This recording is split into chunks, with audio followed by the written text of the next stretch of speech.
السلام علیکم ورحمۃ اللہ وبرکاتہ۔ اعوذ باللہ من الشیطان الرجیم، بسم اللہ الرحمن الرحیم۔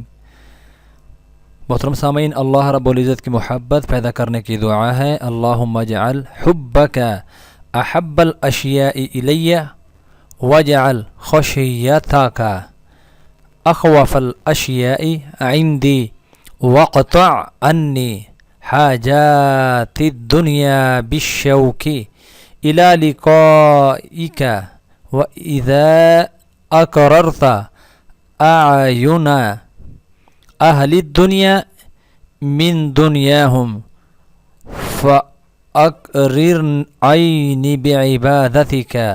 اے اللہ اپنی محبت کو تمام چیزوں سے محبوب بنا دے اور اپنے ڈر کو تمام چیزوں کے ڈر سے زیادہ کر دے، اور مجھے اپنے ساتھ ملاقات کا ایسا شوق دے کہ میری دنیا کی محتاجیاں ختم ہو جائیں، اور جہاں تو نے دنیا والوں کی لذت ان کی دنیا میں رکھی ہے، میری لذت اپنی عبادت میں رکھ دے۔ کنز العمال حضرت ابن ابی مالک رضی اللہ تعالیٰ عنہ سے مروی ہے۔